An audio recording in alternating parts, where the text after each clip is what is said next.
सदेभ्यः। ओम नमः सदेभ्यः। ओम नमः सदेभ्यः। मंगलम भगवान वीरो मंगलम गौतमो मुनि मंगलम कुंद कुंदाद्यो जैन धर्मोस्तु मंगलम सर्वमंगल मांगल्यम सर्वकल्याणकारकं प्रधानं सर्वधर्माणां जैनं जयतु शासनं जैनं जयतु शासनं। देहच्छता जैनी दशा मरते देहाती ते ज्ञानी न चरण बंधन हो अग्नि ते ज्ञानी न चरण बंधन हो अग्नि।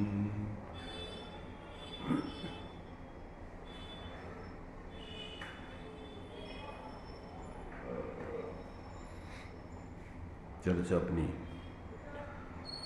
विराग सरिता श्रीमद् राजचंद्र जी के वचनामृतों का संकलित छोटा सा ग्रंथ उसके माध्यम से चल रही है। अभी अपनी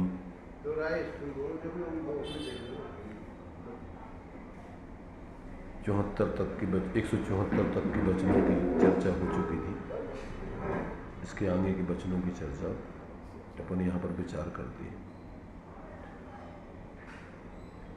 174 नंबर का वचन था, बहुत विचार करके यह समाधान है कि एकांत द्रव्य, एकांत क्षेत्र, एकांत काल और एकांत भाव रूप संयम आराधे बिना चित्त की शांति नहीं होती, ऐसा अनुभव में आता है, ऐसा ज्ञान में आता है, ऐसा ज्ञानियों ने कहा है। इसका अर्थ अपन ने पहले किया था कि वस्तु चतुष्टयात्मक मानी जाती है, द्रव्य, क्षेत्र, काल, भाव। ये चार हो गए और एक एक में भी फिर उसके सामान्य निश्चय व्यवहार का उसमें स्वरूप है। द्रव्य से सामान्य विशेष, क्षेत्र से भेदाभेद, काल से नित्यानित्य और भाव से एक अनेक। ऐसे इन चारों के भी 8 पक्ष हो जाते हैं। तो यहाँ कहते हैं कि ऐसे अगर इन 8 पक्षों के विचार करते रहोगे तो तुम्हारे लिए उपयोग शांत नहीं होगा और स्वरूप की सिद्धि नहीं होगी, मोक्ष मार्ग की सिद्धि नहीं होगी। तो क्या करना कि द्रव्य से भी अपन को भेदों को गौण करके अभेद को देखना, क्षेत्र को भी यहाँ पर अपने लिए द्रव्य में भेद माने विशेष, सामान्य और विशेष। द्रव्य में दो तरीके से विचार किया जाता है। द्रव्य के 2 रूप हैं। अनेकांतात्मक रूप में जब विचार करते हैं तो द्रव्य से सामान्य विशेष, क्षेत्र से भेदाभेद, काल से नित्यानित्य और भाव से एक अनेक। तो यहाँ अपने लिए द्रव्य से जो सामान्य है, सामान्य में विशेष गर्भित हो जाते हैं, इसलिए उसको सामान्य रूप में लेना। द्रव्य को सामान्य माने भेदों को भेद रूप नहीं देख के अभेद देखना, यानी उसमें जो है अपन को जो विशेष है उन विशेषों को नहीं देखना, सामान्य को ही देखना, माना अखंड द्रव्य को देखना।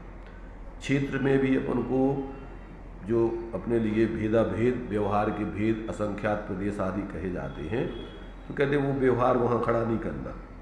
वहाँ पर अपन को क्या करना है, भेद को गौण करके अभेद देखना पूरी वस्तु को। और काल में भी वस्तु नित्यानित्य रूप है, पर्याय से अनित्य, द्रव्य से नित्य, तो कहते हैं उसमें भी अपन को नित्य वाला पक्ष देखना।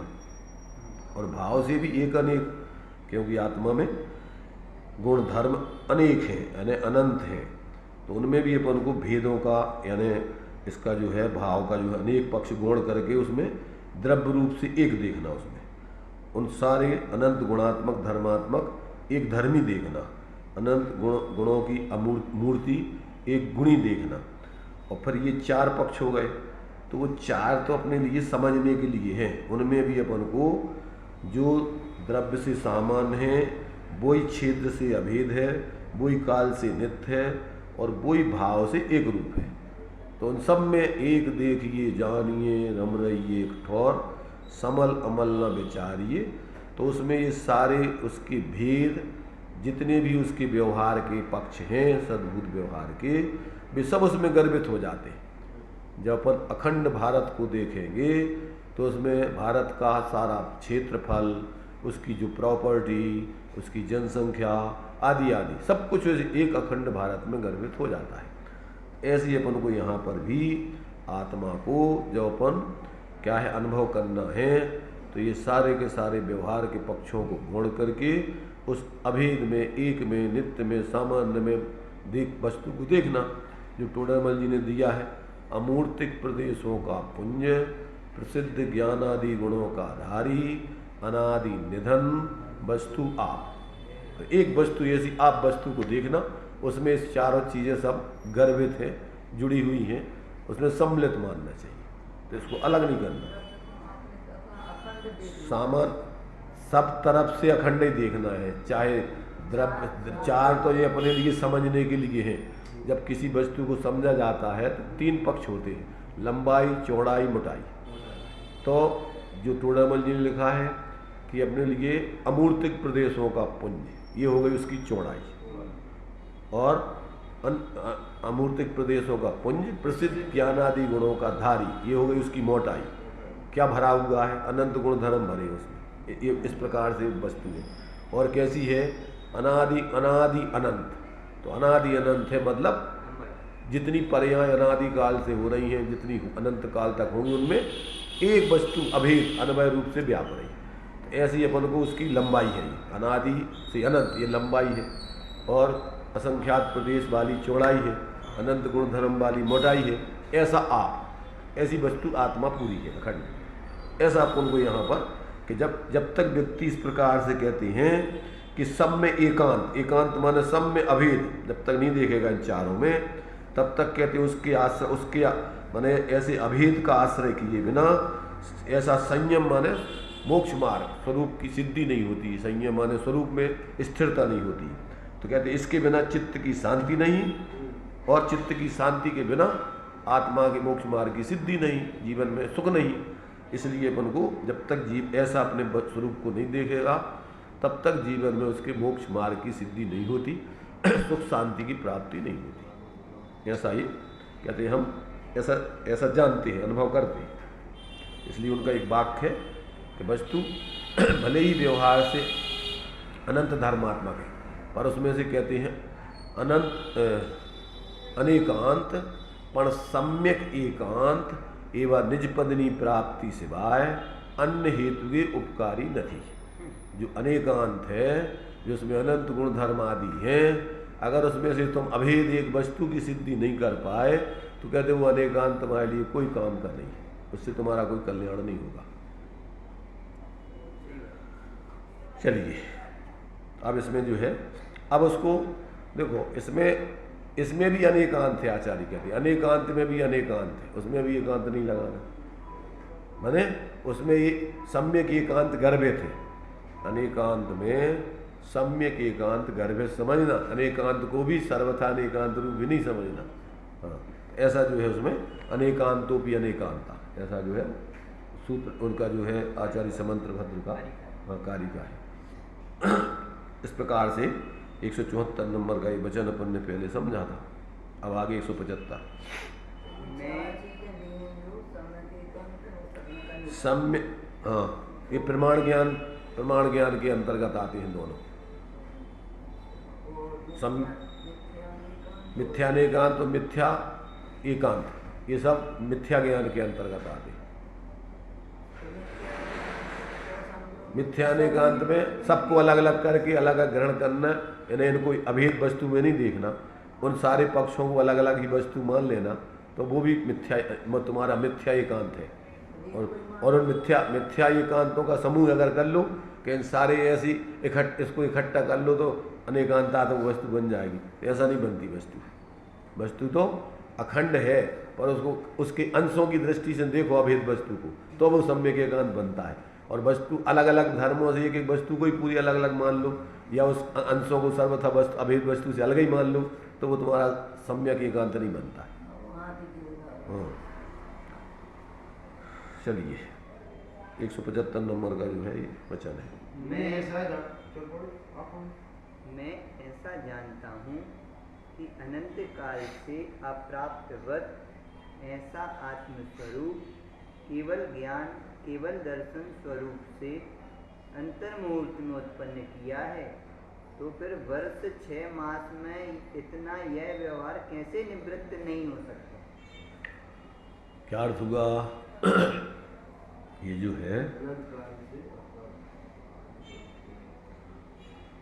इसका अर्थ होता है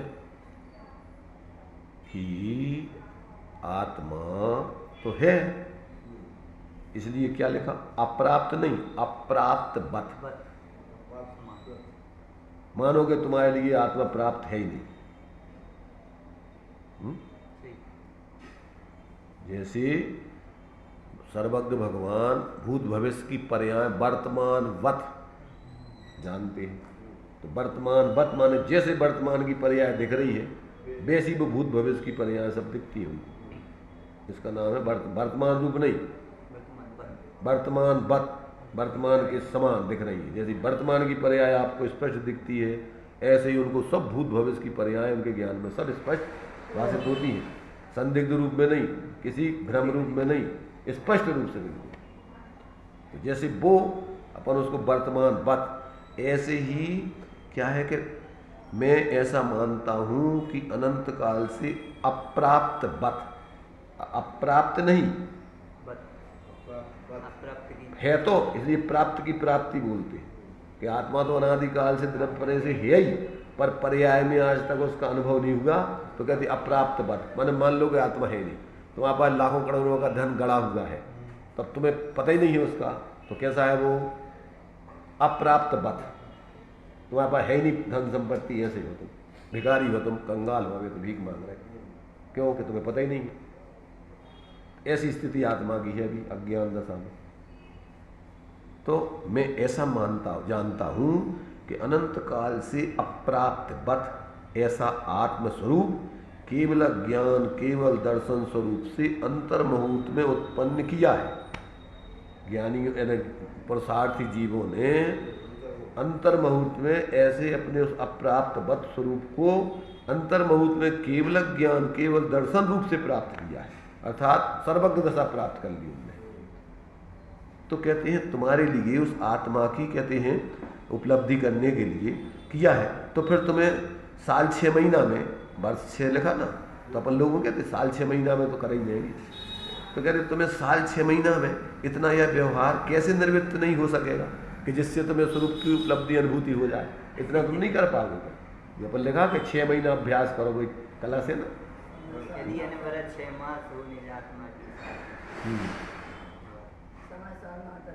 हाँ नाटक में दिया गया। तू सोचता है कि कछु नहीं मिलेगी, उपलब्धि नहीं होगी, तो कहते होगी, क्यों नहीं होगी, है तो क्यों नहीं मिलेगा, है? तू ही सर, तू ही कमल, तू ही भौरा बन के सुवास पहचान रे, तो आत्मा रूपी तालाब और ज्ञायक चैतन्य रूपी कमल और उपयोग रूपी भौरा, और तू उसको क्या है उस कमल पर बैठ करके और तू उसका आनंद ले, सुख भोग, क्यों नहीं तुझे मिलेगा उसका सुख।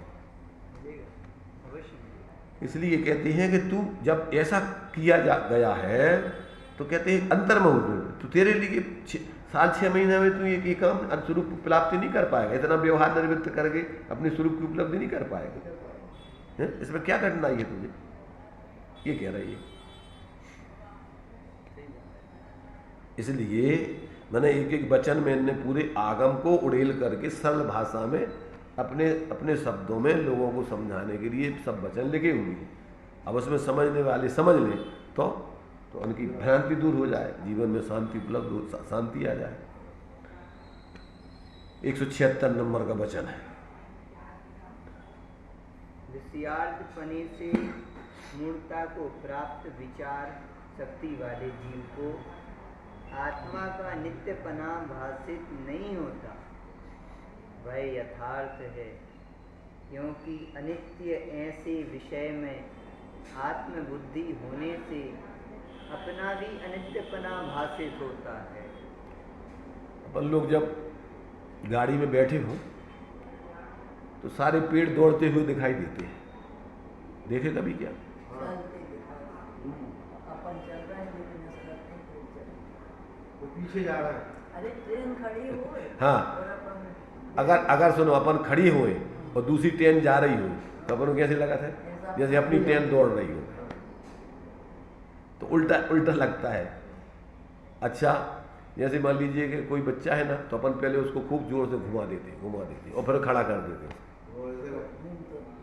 ऐसा लगा जैसे पूरी पृथ्वी घूम रही हो, सब घूम रही चीजें घूम रही हो। ऐसे ये कह रहे हैं कि जो विषयों में जीव आसक्त है, विषयार्थ पने से जो मूड है, जो इन क्षणिक विषयों में, चलित विषयों में, अनित्य विषयों में जो जीव जिसकी बुद्धि क्या हो गई है, उसमें मूड हो गई है। मूड मतलब किम कर्तव्य विमूढ़, बिल्कुल ऐसे लगता है जैसे बिल्कुल अपन उनको भोग ही रहे, उन्मय हो गए अपन। तो कहते विषयार्थपने से मूढ़ता को प्राप्त विचार शक्ति जिसका ज्ञान, कहते विचार शक्ति वाले जीव को आत्मा का नित्यपना भाषित नहीं होता। क्यों? क्योंकि वह यथार्थ है। क्यों यथार्थ है? क्योंकि अनित्य ऐसे विषय में आत्मबुद्धि होने से अपना भी अनित्यपना भाषित होता है। चलती हुई गाड़ी को अपन देखें तो जैसे अपन चल रहे हो ऐसा भाषित होता है। तो ऐसे ही जो अनित्य विषय को अपन ग्रहण करते रहे तो ऐसे अपने ही अनित्य हो गए, माने इनके अभाव होने से, विषयों की छूट जाने से मानो अपन मर गए। ये क्षणिक शरीर है तो ये अनित्य है। अब इस अनित्य शरीर को नष्ट होते हुए देखते हैं तो मानो हम ही इसमें एकत्व बुद्धि होने से मानो हम ही मर गए। तन उपजत अपनी उपजान तन नसत आपको नाश। आता समझ में? जबकि तू नित्य है, निरंतर जानने का सहज तेरा कार्य हो रहा है, तू कोई इनमें तेरी अनित्यता शरीर के नष्ट होने से, विषयों की परिवर्तित होने से तू कोई नष्ट नहीं हो जाता है, बदल नहीं जाता है, तू अनित्य नहीं हो जाता है, तू तो शाश्वत है। पर तेरी इस अनित्य विषयों में एकत्व बुद्धि होने से, इसमें तेरी ज्ञान क्या हो गया, मूढ़ हो जाने से, माने लिप्त हो जाने से, आसक्त हो जाने से तुझे बिल्कुल ऐसे लगता है जैसे तू ही इनमय हो गया, और इनके नाश हो जाने से, इनके अभाव हो जाने से तेरा अभाव हो गया, तू लुट गया, सब चला गया तेरा।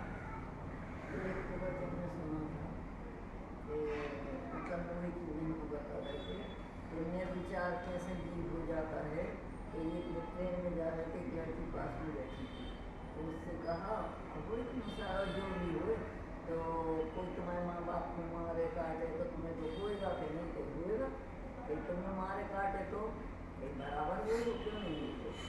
तुम दूसरे जीवों पर ही मार काट के खाते हो तो उनको तो नहीं होता होगा ऐसा, होता होगा। तो भैया मत खाना, तो कैसे नहीं खाएंगे? कहीं हमारे तो मतलब हमें बहुत अच्छा लगता है, तो भाई जो मोह है जो मतलब विषयों को है कि मेरे स्वीकार नहीं करता, मेरे विचार हो जाता है। अरे सब अंध है, धर्मांध का है। जब तक आत्मबोध नहीं है सब अंधे ही अंधे। क्या है वो अंध भय है आंख अनमानी पाटी जिया जग धोखे की टाटी, जानबूझकर अंध भय है आंख अनमानी पाटी। मतलब जो अपने जीवन पे उतारो तो कोई तो सुन रहा है। हमारे दोस्त हैं मुसलमान हैं वो। अरे छोड़ो यार, अब कौन के लगे हम अगर नहीं होते तो तुम लोग जिंदा नहीं होते, क्या लगे इतने बकरे हो जाते कि तुम लोग इतने बकरे हो जाते और तो ये सुनो, अब तुम लोग भी इतने बकरों के बकरा हो गए कि तुम भी जिंदा रहोगे तो तुम फिर पूरी भर जाएगी पृथ्वी से। हमारा शुक्र मना तुम लोगों की व्यवस्था बना रहे।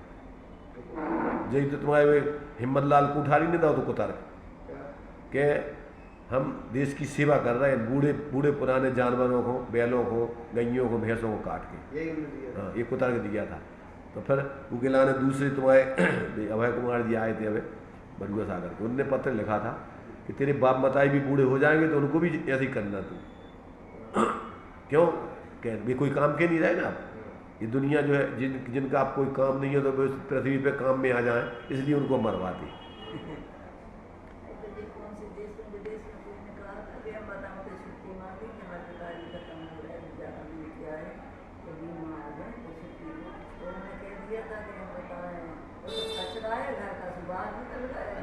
कोई से जे देते था उनको चलो भाई, कोई की मत सोचो, अपनी उनको सोचो। गोली मार देते हैं क्या होता है। हम ये कह रहे हैं, सुनो, हम ये कह रहे हैं जी अपन दूसरों की दुकानदारी मत करवाओ, अपन अपने जीवन में देखो जो ये अपन कर रहे हैं वे दूसरे रूप में कर रहे हैं, अपन दूसरे रूप में कर रहे हैं, अंतर इतना है, अंतर कुछ नहीं है। सही बात है, अपन भी कर रहे थे।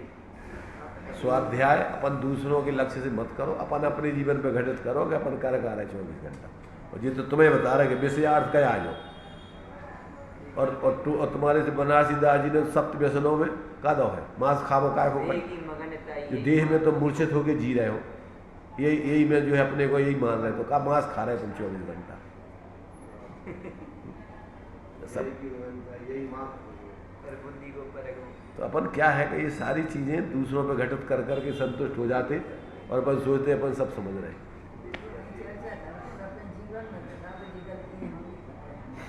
अरे ही रहे।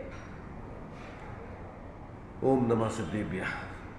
तो यहाँ जो है, जो जीव विषयों में आसक्त है, जिससे उसकी बुद्धि अब विचार कुंठित हो गया है, विचार शक्ति खत्म हो गई है, तो ऐसे विचारवान जीव भी कहते हैं, जब क्या है, मूर्ता को प्राप्त विचार शक्ति वाले जीव को आत्मा का अनित्य नित्यपना भाषित नहीं होता है, वह यथार्थ है। क्यों यथार्थ है?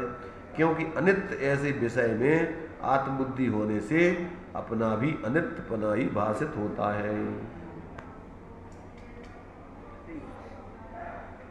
177 नंबर का वचन, नग्न वह आत्ममग्न है, नग्गो मोक्ष मग्गो। क्या है? जो नग्न है वो ही आत्ममग्न है। अच्छा नारा होगा नग्गो मोक्ष नहीं, ये तो सूत्र है आचार्यों का, नग्गो मोक्ष मग्गो, ये आचार्य कुंद का है शायद वचन। नग्न ही क्या है? मोक्ष मार्ग स्वरूप है, नग्नता ही मोक्ष मार्ग है। नग्नता माने अकेली शारीरिक नग्नता नहीं, भाव से वो नग्न से द्रव्य से और भाव से दोनों नग्नताएं इसमें गर्भित है। कहते द्रव्य से तो नहीं, कुंद आचार्य ने लिखा कि द्रव्य से तो सारे त्रियंश और नारकी सब नग्न है, परंतु जब तक अंतर में अपने उस ज्ञान स्वरूप आत्मा को इन राग द्वेष आदि से सारे विकल्पों से परे होकर नहीं देखोगे, तब तक तुम्हारी नग्नता कोई काम की नहीं है, बाह्य नग्नता। तो नग्न वह आत्मग्न। 178 श्रवण वह पवन की लहर के समान है, वह आती है और चली जाती है। जो जीव मात्र सुनने में ही रुचि रखते हैं और उसका विचार नहीं करते, मनन नहीं करते, ध्यान नहीं करते, तो कहते हैं वो तो जैसे हवा आई और चली गई, ऐसे ही तुम्हारे विकल्प स्वाध्याय के अपन ने ज्ञान में विकल्प किया और गया तो फिर खाली जोगे त्यों। इसलिए अपने लिए दिया कि अकेले मात्र श्रवण करने से आत्मकल्याण नहीं होता है। कैसे होगा? 179 वचन में दिया है कि मनन करने से छाप पड़ती है और निधिध्यासन करने से ग्रहण होता है। अर्थात वस्तु विचारध्यावते मन पावे विश्राम और रसवादक सुख उपजे अनुभव ताको नाम। और अनुभव ध्यान, निधिध्यासन माने ध्यान। तो जब तक आप उसका क्या नहीं करोगे कि उसका मनन नहीं करोगे, विचिंतन नहीं करोगे, तब तक छाप नहीं पड़ेगी, स्थायित्वपना नहीं होगा। थोड़ा छाप जब अपन बार बार उस पर क्या है माने उस पर बार बार अभ्यास करें तो थोड़ी छाप पड़ती है, और जब ध्यान करते हो तो ग्रहण होता है उसका। इसलिए जो है पहले विचार और फिर ध्यान। वस्तु विचार अध्यावते मन पावे विश्राम और रस स्वादत सुखूप जे अनुभव, तभी स्वरूप की अनुभूति होती है, इसके अलावा नहीं होती। अकेले मात्र स्वाध्याय करते रहने से ले लो तुम काम में, ले लो तुम औरों को उठा लो, तुम जो है जब तक जीव जो है क्या है, स्वाध्याय करने के बाद यदि उसका चिंतन निर्णय नहीं करे, क्या नहीं करे, निर्णय नहीं करे और अनुभव और ध्यान नहीं करे, तब तक स्वरूप की प्राप्ति नहीं होती है। क्या ज़्यादातर स्वाध्याय स्वाध्याय, ज़्यादातर एक पक्ष स्वाध्याय स्वाध्याय स्वाध्याय और एक पक्ष बाहर में सब निर्वृत्ति निर्वृत्ति निर्वृत्ति, सब जो छोड़ो वो छोड़ो, जो छोड़ो जो छोड़ो, व्यवहार के ये करो, इनमें बाहर के पक्षों में जो है इसका ये करो, मूर्ति का अभिषेक करते रहो, ये करो, शांति धारा करो, फलाना करो, इसी में बाहर की में लगा दे। जब तक मूल प्रयोजन जो है नहीं समझोगे, तब तक सब अपने अपने पक्षपातों में ही क्या है, वास्तव में अपने जीवन को, दूसरों के जीवन को मूड बना करके जिंदगी पूरी कर देते। आगे देखो इसका दूसरा हेतु दिया कि अकेला स्वाध्याय जो करता है, अधिक श्रवण करने से मनन शक्ति मंद होती देखने में आती है। ज्यादा सुनते रहो सुनते रहो सुनते रहो, पढ़ते रहो तो तुम्हारी सोचने की सामर्थ्य खत्म हो जाएगी। ग्रहण करने का तो उपयोग एकाग्र हुई ही नहीं कर। एक एक वचन भले ही एक एक लाइन के हैं और बहुत काम के हैं।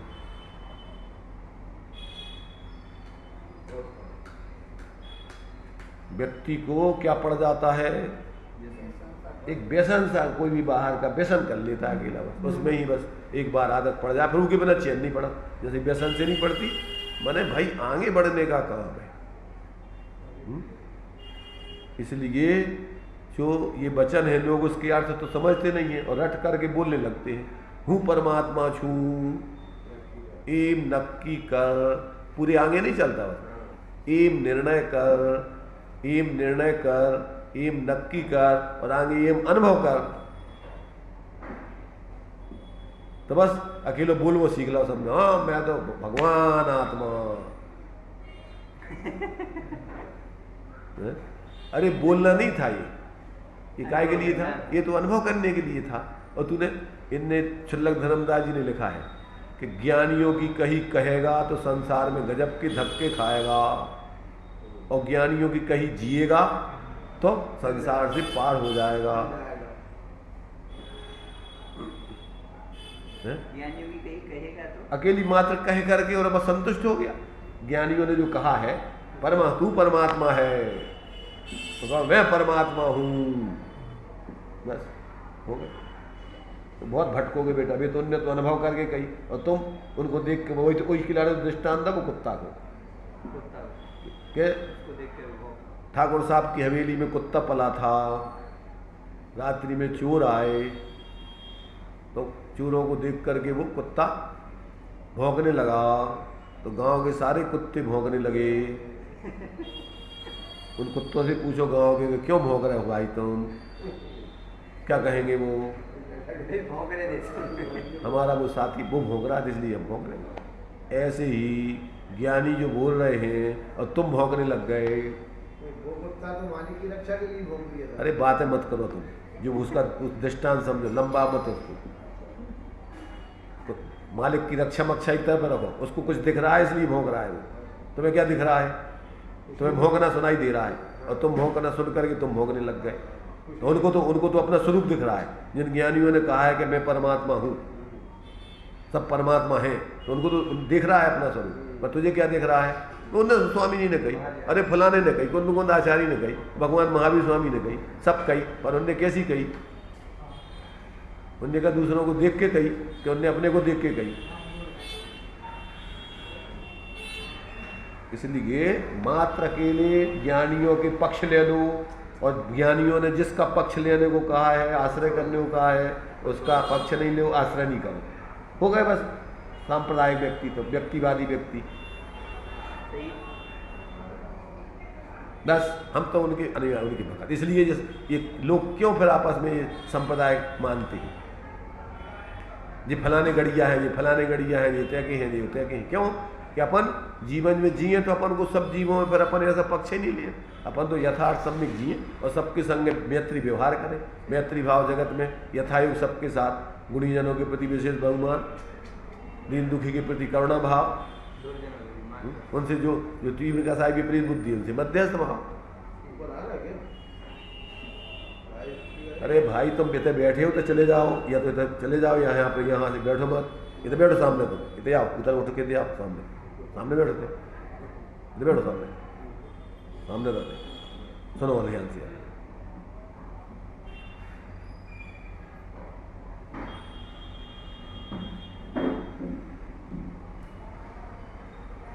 जिनके लिए ये तो आदमी मर पच करके इस कार्य को करने के लिए सुने तो उसके रोंगटे खड़े हो जाने चाहिए, रोम रोम सब भूल जाए दुनिया को, दिमाग में अपने सब कचरा इधर उधर का भरा हुआ है, कहीं समझ में नहीं आ रहा क्या कह रहे हैं, तो अपना ध्यान होता ही जा रहा हो जहाँ अपनी रुचि है, इधर बैठ करके। अरे इधर बैठ करके तुम दुनिया भूल जाओ, सही बात, मंदिर में जा करके जिनवाणी सुनते हुए, और तुम्हें समूसण में बैठ करके तुम्हारे लाने होते हैं कि विकल्प आ रहे हैं, तो समूसण में बैठ भी लाएगी नहीं है ना। पर इसलिए अपन को इन सब बातों का एक एक वचन जो है ज्ञानियों के बहुत गंभीर हैं, गहरे हैं, सामान्य नहीं है। तो यहाँ कहते हैं कि क्रम है उसका कि नग्गो मोक्ष मग्गो नग्न ही आत्मग्न है, और श्रवण पवन की लहर के समान है, वह आती है और जाती है, पर उसमें से मनन करने से छाप पड़ती है और निधिध्यासन करने से ग्रहण होता है, और अधिक श्रवण करने से मनन शक्ति मंद होती है और ऐसा देखने में आता है। हाँ, सब ये एक दूसरे से जुड़े हुए, सब चारों। ऊपर की सिद्धि करना है तो ये यहाँ से क्रम से तुम्हें ये सब समझना होगा। अगर तुम्हारे लिए आत्मग्न होना है तो ये तीनों चीजें तुम्हारे लिए उसको समझना पड़ेगी सही।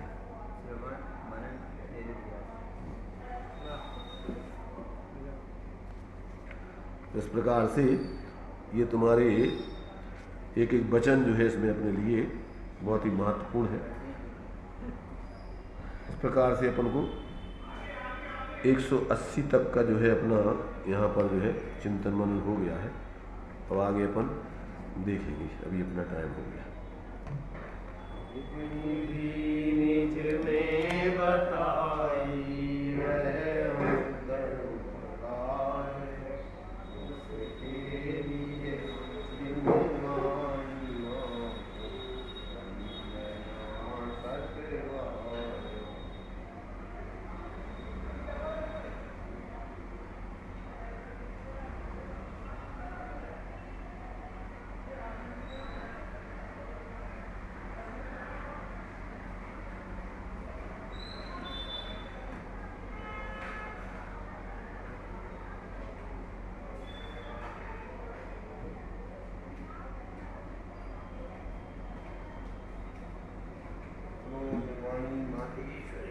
जय हो।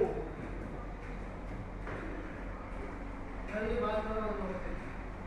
भैया वो 10 फोन आ चुके उनके, वो 4:45 बजे मैंने बोला था मैं लेके आऊँगा, 5 बजे तक आ जाऊँगा, अब वो आए नहीं, किसको ले जाऊँ? हेलो, कोई नहीं है, ऊपर। हाँ लेके आएंगे, बात तो जहाँ तो अभी तो आए नहीं, ऊपर पहुँच रहे हैं, ऊपर पहुँच गया वो क्या हमारी सबसे लगी चाहिए।